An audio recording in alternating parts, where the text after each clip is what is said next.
اور یسرا کی ماں بہت زیادہ پریشان تھے کہ انہیں سمجھ نہیں آ رہا تھا ان کی بیٹی کو یہ ہوا کیا ہے۔ یسرا کی ماں نائلہ پل پل اپنی ماں کو موبائل پر تمام اپڈیٹس دیتی رہتی تھی کہ یکدم یسرا کی ماں کو خیال آیا، بیٹا جہاں اتنے ڈاکٹر دکھائے ہیں وہاں پر کوئی روحانی عامل کو ہی تلاش کر لو۔ کیا مطلب امی؟ میں سمجھی نہیں۔ تمہاری بیٹی یعنی کہ یسرا جو حرکتیں کر رہی ہے مجھے شک ہے اس کے اوپر کوئی اوپری اثرات یا آسیب واسیب تو نہیں ہو گیا؟ امی ایسے کیسے ممکن ہے کہ میری بیٹی کے اوپر آسیب ہو جائے؟ نہیں امی آپ مجھے ڈرا رہی ہیں، اللہ نہ کرے۔ بیٹا وقت کا تقاضا ہے، بچی ابھی گاؤں سے گئی ہے، ہو بھی سکتا ہے کوئی ایسا معاملہ ہو گیا ہو جو کہ ہماری سمجھ میں نہ آیا ہو، کوئی ایسی غلطی کر بیٹھی ہو یسرا جس کی سمجھ ہمیں نہ آ سکی ہو۔ دیکھو بیٹا میں تو ماں ہونے کے ناطے تمہیں سمجھا رہی ہوں، لیکن تم یہ بات ارشد سے اپنے طور پر کرنا، ایسا نہ ہو کہ وہ تم پر برس پڑے۔ امی نائلہ کو ہر بات بہت مطمئن ہو کے سمجھا رہی تھی۔ اچھا امی میں دیکھتی ہوں، اور دیکھو کمرہ بند ہے تو وہاں سائیڈ میں بیٹھ کر یاسین شریف کی تلاوت کرنا شروع کرو اور پھر مجھے بتاؤ کیا ہوتا ہے۔ امی ابھی تو دوپہر کے 12 بجے ہیں، میرا تھوڑا کام باقی ہے، ظہر کی اذان ہونے کے بعد نماز پڑھتے ہی میں وہاں سائیڈ میں یاسین شریف پڑھنے بیٹھ جاؤں گی، لیکن ابھی تھوڑی ہی دیر میں ارشد آتے ہوں گے کیونکہ آج ایک نئے ڈاکٹر کے ہاں وزٹ پر جانا ہے۔ بیٹا جب تک ارشد نہیں آتا تم جلدی جلدی کام نمٹاؤ اور تم یاسین شریف پھر پڑھ لینا جیسے ہی تم ڈاکٹر کے ہاں سے لوٹو۔ ارشد کو کافی دیر ہو گئی تھی، ارشد نہ پہنچا تھا، شاید آج دکان پر کسٹمر بہت زیادہ تھے۔ ان کی صدر مارکیٹ میں الیکٹرانکس کی بہت بڑی دکان تھی، ہول سیلر کی، لہٰذا وہیں پر ہی نائلہ کے پاس ارشد کا فون آ جاتا ہے۔ نائلہ آج ڈاکٹر کسی سلسلے میں کراچی سے باہر گیا ہوا ہے، ہمیں پرسوں کا ٹائم ملا ہے، کیا کہتی ہو؟ پرسوں تک انتظار کر لو گی؟ ہاں ہاں ارے کوئی بات نہیں، ہم پرسوں چلیں گے۔ یہ کہتے ہی اللہ حافظ کر کے نائلہ نے فون بند کیا اور جلدی جلدی کام نمٹا کر ظہر کی اذان ہو چکی تھی۔ نماز ادا کرنے کے بعد اب وہ آہستہ آہستہ قدموں سے یسرا کے روم کے ساتھ ہی جا بیٹھی تھی۔ اس نے قرآن شریف کھولا، 22واں پارہ نکالا اور اس میں یاسین شریف کھول کر تلاوت بلند آواز سے کرنے لگی۔ یکدم اندر سے بہت زیادہ شور کی آوازیں آنے لگی۔ نائلہ کی بچی اسے بند کر دے، اریو نائلہ اسے بند کر دے، میں تیرا منہ توڑ دوں گی، اسے بند کیوں نہیں کرتی؟ کیا کیا بولے جا رہی ہے؟ سو سو سے دروازہ بجنے لگا۔ یسرا کے دونوں بھائی بھی اپنی ماں کے پاس آ پہنچے تھے کیونکہ وہ اسکول سے آ چکے تھے، انہوں نے سارا تماشا دیکھ لیا تھا اور وہ یسرا کے دونوں بھائی ڈرے سہمے امی کے قریب بالکل بیٹھ چکے تھے۔ امی جان اندر آپ یسرا کی کیا حالت ہو رہی ہے؟ آپ یسرا کے علاوہ بھی کیا کوئی اندر ہے؟ یہ ایک کے بجائے 3 آوازیں کون نکال رہا ہے اندر؟ یہ کون گھرا رہا ہے؟ اور یہ ناخنوں سے کون دروازہ کھروچ رہا ہے؟ بیٹا کچھ نہیں ہے، تم لوگ گھبراؤ نہیں، جاؤ روم میں جاؤ۔ لیکن وہ دونوں بچے ہلنے کا نام نہیں لے رہے تھے۔ اچانک سے ساری آوازیں آنا بند ہو گئی تھی۔ یسرا کی ماں نے یاسین شریف مکمل کر لی تھی اور ساتھ ہی بوتل میں ایک پانی پر پھونک مار دی تھی تاکہ دم کیا جا سکے۔ اس نے تمام اپڈیٹ اپنے میاں کو کہہ سنائی تھی کہ میں نے جیسے ہی یاسین شریف پڑھی یسرا کی حالت غیر ہو گئی تھی۔ آپ کسی روحانی عالم سے رابطہ کیجیے، مجھے ایسا لگتا ہے ہماری بیٹی کو کسی ڈاکٹر کی نہیں بلکہ کسی روحانی عالم کی ضرورت ہے۔ وہیں پر ہی ساتھ یسرا کے ابو کے ان کا ایک خاص دوست اکرم بیٹھا تھا۔ کیا ہوا ہے یار، خاصے پریشان ہو؟ کچھ نہیں، بس میری بیٹی 2-3 ہفتے سے ایک پریشانی میں چل رہی ہے، بہت زیادہ کمزور ہو گئی ہے، سر سے بال اتر کے اس طرح لٹے گری ہیں، جگہ جگہ گنجپن آ گیا ہے، چہرہ بدصورت ہوتا جا رہا ہے، کمزور سے کمزور ہو گئی ہے، سوائے دودھ کے کچھ نہیں پیتی، ہم نے بہت ڈاکٹرز بدل لیے مختلف ٹیسٹ کروا لیے، کسی بھی ٹیسٹ میں اس کی کوئی بیماری کی تشخیص نہیں ہوئی ہے۔ ارشد، کبھی کبھی ایسا ہوتا ہے کہ ہم جو اپنی آنکھوں سے دیکھ رہے ہوتے ہیں کبھی کبھی وہ سچ نہیں بتا رہی ہوتی۔ ہو سکتا ہے تمہاری بیٹی کے ساتھ واقعی میں کوئی عصبی مسئلہ ہو گیا ہو۔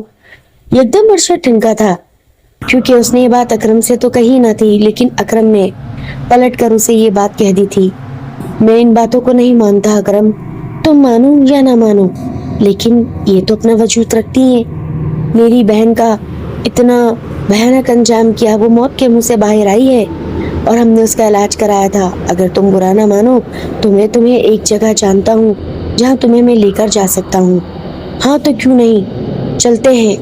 اور ویسے بھی جس ڈاکٹر کو مجھے اپنی بیٹی اسرا کو دکھانا تھا وہ پرسوں آ رہا ہے، تو پھر چلو، وقت کی تاخیر کیسی۔ دونوں اب الیکٹرانک مارکیٹ سے نکل کر کار میں بیٹھے ایک گنجان آبادی کی طرف بڑھ رہے تھے۔ جیسے ہی انہوں نے دروازہ کھٹکھٹایا تو دروازہ ایک بزرگ ہستی نے کھولا تھا۔ السلام علیکم عالم صاحب، خیر و عافیت سے ہو؟ اکرم، خیریت سے آئے ہو؟ جی، آج مسئلہ میرا نہیں، میرے ایک دوست کا ہے۔ اچھا، تو کیا مسئلہ ہے؟ جناب، میری بیٹی بہت سخت بیمار ہے، سمجھ نہیں آتا کیا کروں۔ تھوڑی دیر حساب کتاب کر لینے کے بعد عالم صاحب تھوڑے مسکرائے۔ تمہاری بیٹی کے اوپر ایک پچھل پیری کا سایہ ہو چکا ہے، لگتا ہے اس سے کوئی غلطی سرزد ہوئی ہے یا وہ اس پر عاشق ہو گئی ہے، یہ تو وہاں چل کر ہی پتا چلے گا۔ لیکن پچھل پیری، میری بیٹی تو کہیں نہیں گئی، ایسا ہو ہی نہیں سکتا۔ آپ کی بیٹی سے کہیں نہ کہیں کچھ خطا ضرور ہوئی ہے، یا وہ ایسی جگہ گئی ہے جہاں اس پچھل پیری کا پہر ہو سکتا ہے ہم ابھی پچھلے دنوں پنجاب سے آئے ہیں، میں اپنے سسرال گیا تھا تو بس بات ختم ہو گئی۔ تم زیادہ گہرائی میں نہ جاؤ، میں اپنا ضروری سامان لیتا ہوں اور پھر چلتے ہیں۔ لیکن آپ اپنا ہدیہ کیا مقرر کریں گے؟ یہ باتیں بات کی ہیں بیٹا، پہلے تمہاری بیٹی کو دیکھ لیا جائے۔ ضرور۔ ارشد خاموش ہو گیا تھا، کیونکہ وہ جعلی عالموں کے بارے میں جانتا تھا جو پیسے اور بکرے پہلے مانگتے تھے اور علاج بعد میں کرتے تھے۔ کچھ دیر گزری تھی، 4 بج رہے تھے۔ 4 بج رہے تھے جب وہ عالم صاحب ارشد کے گھر جا پہنچے تھے۔ دروازہ بجایا، گھر میں گہرا سناٹا تھا، بچے غالباً سو چکے تھے۔ دروازہ نائلہ نے ہی کھولا تھا۔ تم سائڈ میں ہو جاؤ، مجھے ذرا اندر کسی بزرگ صاحب کو لے کر جانا ہے۔ نائلہ نے سر پر دوپٹہ لیا اور سلام کرتے ہوئے سائڈ پر ہو گئی تھی۔ اکرم اور وہ بزرگ ہستی اندر چلے گئے تھے ارشد کے ساتھ۔ کہاں ہے تمہاری؟ یہاں سامنے بیٹھی، یہاں سامنے اندر کمرے میں میری بیٹی ہے۔ تو تم نے تالا کیوں لگا کے رکھا ہے؟ بس وہ میری بیگم کو نوچنے بھاگتی ہے یا بچوں پر حملہ کر دیتی ہے، اس سے زیادہ کچھ نہیں۔ تم نے اپنی بیٹی کو باندھ کر تو نہیں رکھا؟ ارے نہیں، میں اتنا ظالم باپ نہیں ہوں۔ بھلے آج وہ جس بھی تکلیف سے گزر رہی ہے، میں اپنی بیٹی پر ظلم تو نہیں کر سکتا۔ بس ٹھیک ہے، تم لوگ یہیں ٹھہرو، دروازہ کھول دو، اور جب تک میں نہ بولوں دروازہ نہ کھولنا۔ لیکن آپ پریشان نہ ہو، یہ میرا کام ہے، مجھے کر لینے دو۔ ارشد بیٹا، تم بس پریشان نہ ہو، یہاں تسبیحات کرتے رہو، جتنا ہو سکے یا سلامو پڑھو۔ اکرم اور ارشد دروازے کے باہر ہی بیٹھے تھے، ان کے ہاتھوں میں تسبیحات تھی، وہ باوضو ہو کر بیٹھ گئے تھے اور یا سلامو کی کثرت آواز سے کر رہے تھے۔ ارشد نے نالا سے بھی کہہ دیا تھا، وہ بھی اپنے بچوں کے پاس جا کر بیٹھ کر یا سلامو کی ہی تسبیح پڑھ رہی تھی۔ اندر سے مسلسل چیخو پکار کی آوازیں آ رہی تھیں، 1 آواز، 2 آواز، 3 آواز، آخر کو آوازیں دم توڑ گئیں۔ غالباً عشاء ہو گئی تھی جب اس پچھل پیری نے آخری ہار مانی تھی اور اسے قابو کر لیا گیا تھا۔ عالم صاحب نے زور سے آواز لگائی، ارشد دروازہ کھول دو، تمہاری بیٹی اب ٹھیک ہے۔ ارشد نے جیسے ہی دروازہ کھولا وہ فوراً بیڈ کی جانب بھاگا تھا۔ اس کی بیٹی غالباً بے ہوش تھی۔ اس نے اپنی بیٹی کا سر اپنی گود میں رکھا اور زاروں کا تار رونے لگا، میری بچی آج کس حالت میں پہنچ گئی ہے۔ بچوں سے کبھی کبھی ایسی بے وقوفیاں ہو جاتی ہیں۔ ارشد صاحب، تمہاری بیٹی جس درخت کے نیچے بیٹھی تھی وہاں اس کے بال کھلے تھے اور اس کے سنہرے بالوں پر وہ پچل پیری عاشق ہو گئی تھی۔ دو پہر مل رہے تھے اور یہ وہاں اپنی ایک اور سہیلی کی گڈا گڑیا کی بارات میں پہنچی تھی۔ ارے ہاں، یہ گئی تو تھی، لیکن بس وہیں سے وہ چیز اس کے اوپر حاوی ہوئی اور اس کے ساتھ یہاں تک آ پہنچی۔ اور ہاں، ایک بات اور، یہ 2 دن کے اندر اندر تمہاری بیٹی کو جان سے مار دیتی۔ ایسا کیسے؟ اس نے تمہاری بیٹی کا خون چوس چوس کے اس کو آدھا کر دیا ہے، اس کو غیر حاضر کر دیا۔ تم دیکھتے نہیں، تمہاری بیٹی ہڈیوں کی کنکال بن چکی ہے اور تم اسے ڈاکٹرز کو دکھا رہے تھے اور ڈاکٹرز نے تمام رپورٹس میں اس کو ڈکلیئر کرا اور کہا کہ اس کا نفسیاتی مسئلہ ہے، جبکہ اس بیچاری بیٹی کے اوپر تو عصبی مسئلہ تھا۔ ارے بس دماغ ہی نہیں گیا۔ بھلا ہو اکرم تمہارا، تم نے میری مدد کی۔ تھوڑی ہی دیر نہ گزری تھی کہ یسرا نے بھی آنکھیں کھول لی تھی اور اس نے ابا جان کی آواز لگائی تھی اور پھر دوبارہ بھی ہوش ہو گئی۔ تم اب اس کا علاج کروا سکتے ہو، یہ اب بالکل ٹھیک ہے۔ آپ کا ہدیہ جو بھی بنتا ہے میں آپ کو لازمی دوں گا۔ میرا ہدیہ جو بھی بنتا ہے وہ معاملہ ہم طے کر لیں گے۔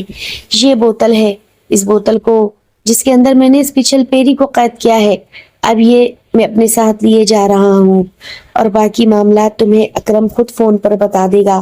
تو ابھی آپ ہدیہ نہیں لیں گے، پہلے اپنی بیٹی کو ٹھیک کرو۔ یہ کہہ کر انہوں نے ایک نقش دوبارہ ارشد کے ہاتھ میں رکھا۔ یہ نقش اپنے گھر کے کسی بھی دیوار کے کونے میں لگا دینا، انشاءاللہ اچھا ہوگا اور نظر بد بھی نہیں لگے گی۔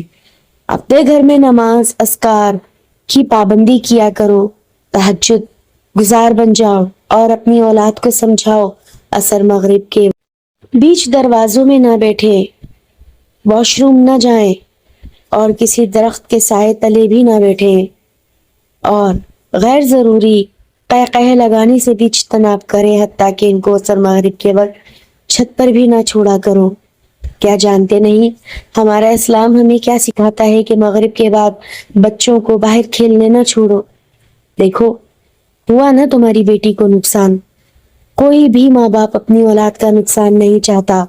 خدا نہ خواستہ 2 دن بعد اگر تمہاری یہ بیٹی مر جاتی تو تمہارے ہاتھ پلے کچھ نہ رہتا۔ یہ کہہ کر ارشد نے اپنی بیٹی کو سینے سے لگا لیا تھا اور اللہ تعالیٰ کو لاکھ لاکھ شکریہ ادا کیا کہ یا اللہ، یہ صرف تیری ہی مدد ہے، میں کسی قابل نہیں۔ لسنرز، اگر آپ کو میری یہ سٹوری پسند آتی ہے تو اسے لازمی لائک کیے بغیر نہ جائیے گا۔ ملتے ہیں عنقریب کسی اور نیو سٹوری کے ساتھ، جب تک اپنا بہت خیال رکھے۔